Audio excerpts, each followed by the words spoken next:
భాష ఏదైతేనేం భావం ప్రధానం. మన గుండె భాష కూడా అలాంటిదే. జబ్బుల గురించి ముందే గొంతెత్తుతుంది. ఛాతీ నొప్పి రూపంలోనే కాదు, రకరకాలుగా తన బాధను ఘోషను వెల్లుబుచ్చుతుంది. ముఖ్యంగా ఇతరత్రా వ్యాధులుగా బురిడి కొట్టించే లక్షణాలపై ఏమాత్రం ఏమరపాటు తగదని ముందే హెచ్చరిస్తుంది. అయితే సరైన అవగాహన లేకపోవడంతో మనలో చాలా మంది వాటిని పెద్దగా పట్టించుకోవడం లేదంటారు నిపుణులు. గుండె భాషను, దాని ఘోషను ఎలా అర్థం చేసుకోవాలో ఇప్పుడు తెలుసుకుందాం.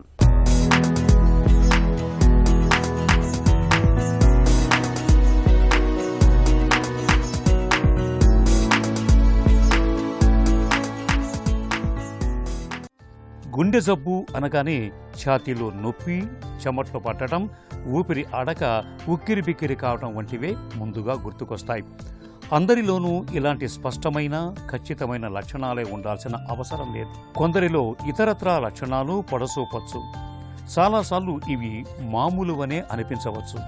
పెద్దగా పట్టించుకోవాల్సిన పని లేదని, అసలు ఇవి సమస్యలే కావని అనిపించవచ్చు. నిస్సత్తువ, దవడ నొప్పి, భుజం నొప్పి, ఆయాసం, కాళ్ల వాపులు, గుండెదడ వంటివి అలాంటి సంకేతాలే. నిజానికి చాలా వరకు ఇవి ఇతర జబ్బుల ఆనవాళ్లే అయి ఉండొచ్చు. అంత మాత్రాన గుండెతో సంబంధం లేనివని పూర్తిగా కొట్టిపారేయటానికి లేదు. తరచి చూస్తే గాని అసలు విషయం బయటపడదు. కొన్నిసార్లు ఇవి రోజులు, నెలల ముందు నుంచే కనిపిస్తుండొచ్చు. ఛాతీలో నొప్పి వంటి స్పష్టమైన లక్షణాలతో పోలిస్తే మన దగ్గర ఇతరత్రా లక్షణాలు కనిపించే వారే ఎక్కువ. వీటిని కాస్త లోతుగానే పరిశీలించాల్సి ఉంటుంది. మామూలు సమస్యలైతే ఇబ్బంది ఏమీ లేదు, కానీ గుండె జబ్బుతో ముడిపడినవైతే ముందే జాగ్రత్త పడవచ్చు.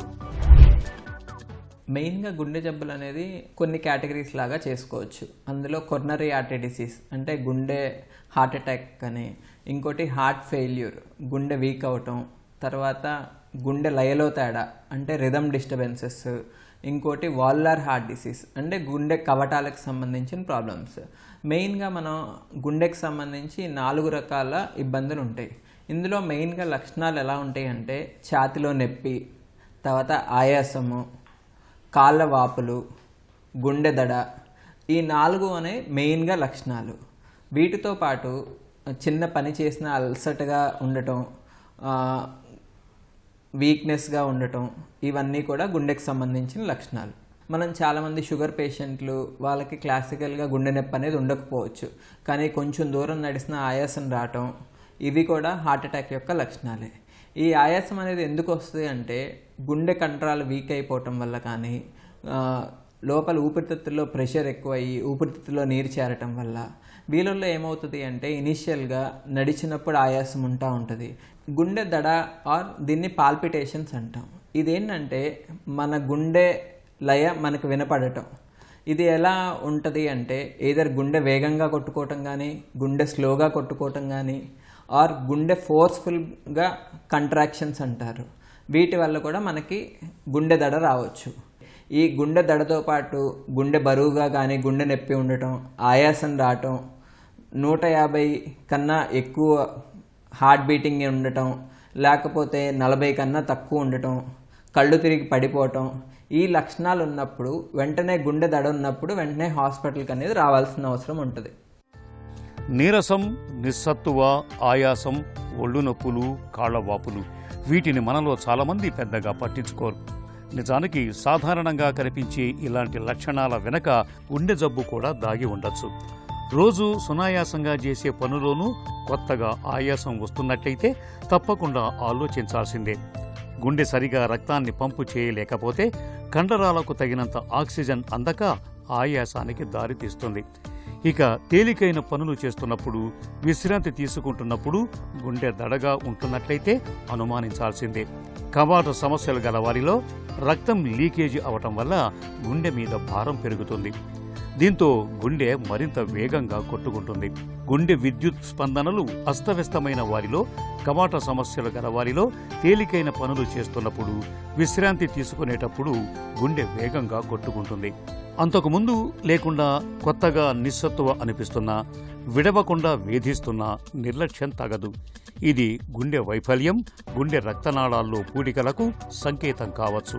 తరచూ కాళ్లలో వాపులు రావటం అనేది కూడా గుండె జబ్బుకు ఒక సంకేతమే. ఇక ఏదైనా పని చేసినప్పుడు, వ్యాయామం చేసినప్పుడు ఒళ్ళు నొప్పులు మొదలవటం, పనులను ఆపేస్తే నొప్పి తగ్గటాన్ని తాత్సారం చేయకూడదు.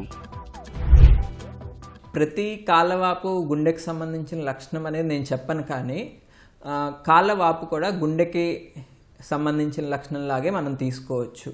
ఎందుకు అంటే ఎప్పుడైతే హార్ట్ పంపింగ్ తగ్గిపోతుందో, మనకి హార్ట్ పంపింగ్ కానీ హార్ట్ పనితీరు తగ్గినప్పుడు కాళ్ళ వాపులు, శరీరంలో వాపులనే రావచ్చు.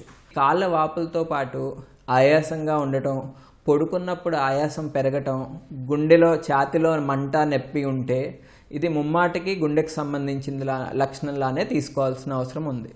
మన గుండె అనేది మన బాడీలో ఉన్న అవయవాలన్నిటికీ కూడా రక్త సరఫరా అనేది చేస్తుంది.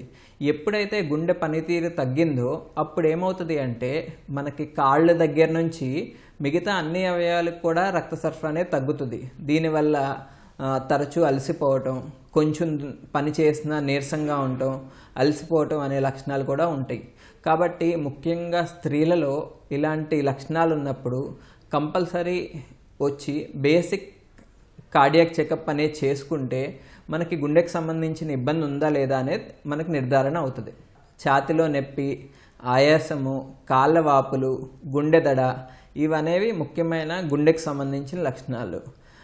షుగర్ పేషెంట్లు కానీ, ముందు ఇదివరకు హార్ట్ ప్రాబ్లం ఉన్న పేషెంట్స్ కానీ, ఫ్యామిలీ హిస్టరీ అంటే వంశపారంపరంగా గుండె జబ్బులు ఉన్న వాళ్ళు కానీ మనకి ఇలాంటి లక్షణాలు ఉన్నప్పుడు వెంటనే బేసిక్ స్క్రీనింగ్ టెస్ట్ అంటే ECG, 2D echocardiograph, treadmill test and basic blood test చేయించుకుంటే మనకి గుండెకి సంబంధించిన ఇబ్బంది ఉందా లేదా అనే నిర్ధారణ అవుతుంది. నిస్సత్తువ, ఇతరత్రా నొప్పులు, ఆయాసం, కాళ్లవాపులు, గుండెదడ వంటివి చాలా రకాల సమస్యల్లో కనిపిస్తూ ఉంటాయి. మరి వీటిని గుండె జబ్బు లక్షణాలుగా ఎప్పుడు అనుమానించాలి? వ్యాయామంతో, శారీరక శ్రమతో లక్షణాలు తీవ్రమవుతూ విశ్రాంతి తీసుకున్నప్పుడు తగ్గుతున్నప్పుడు, ఒకటి కన్నా ఎక్కువ లక్షణాలు ఒకేసారి కనిపిస్తున్నప్పుడు, ఉదాహరణకు ఆయాసంతో పాటు కాళ్ల వాపులు కూడా ఉంటున్నప్పుడు, మధుమేహం, అధిక రక్తపోటు, అధిక కొలెస్ట్రాల్, ఊబకాయం, పొగ తాగే అలవాటు వంటి గుండె జబ్బు ముప్పు కారకాలు గల వారిలో ఇలాంటివి కనిపించినప్పుడు, ఇలాంటి సమయాల్లో ఒకసారి గుండె జబ్బు ఉందేమో పరీక్ష చేయించుకుని నిర్ధారించుకోవటం మంచిది. చాలాసార్లు ఇతరత్రా జబ్బులకు సంబంధించినవే కావచ్చు గాని అసలు సమస్య ఏంటో తెలుసుకుంటే నిశ్చింతగా ఉండొచ్చు. కార్డియాక్ డిసీజెస్కి ట్రీట్మెంట్గా మనం చూసుకుంటే life style modifications, medical treatment and surgical treatment. Life style మాడిఫికేషన్స్లో డైట్లో మాడిఫై చేసుకోవటం, exercise daily 1/2 hour to 45 minutes exercise చేసుకోవటం, షుగర్, బీపీ ఉన్నవాళ్ళు అవి కంట్రోల్లో పెట్టుకోవటం, స్మోకింగ్, ఆల్కహాల్ అలవాటు ఉన్న వాళ్ళు అవి అవాయిడ్ చేయటం, ఇవి లైఫ్ స్టైల్ మాడిఫికేషన్స్. తర్వాత మెడికేషన్స్. మెడికల్ మేనేజ్మెంట్కి వచ్చేపటికి రక్తం పలచబడే బిళ్ళలు, కొలెస్ట్రాల్ బిళ్ళలు, బీటా బ్లాకర్స్, ఏసీ ఇన్హిబిటర్స్ అనే మెయిన్ ఇంపార్టెంట్ డ్రగ్స్ ఉంటాయి. ఇవి కంపల్సరీ ఆల్రెడీ హార్ట్ ప్రాబ్లం ఉన్న వాళ్ళు రెగ్యులర్గా మెడికేషన్స్ వాడుకోవటం, కంపల్సరీ రెగ్యులర్గా హార్ట్ చెకప్కి వెళ్ళటం అనేవి చేసుకోవాలి. తర్వాత సర్జికల్ ట్రీట్మెంట్.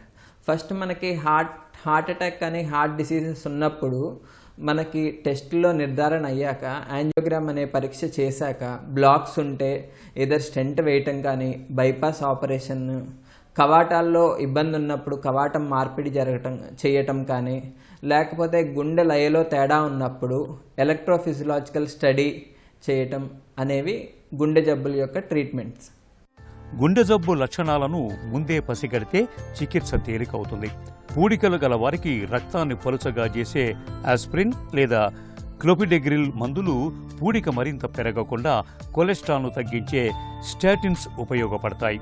కవాట సమస్యలుంటే గుండె మీద ఒత్తిడి తగ్గటానికి మూత్రం ఎక్కువగా వచ్చేలా చేసే మందులు లేదా ఏసీఈ ఇన్హిబిటర్ రకం మందులతో మంచి ఫలితం కనిపిస్తుంది.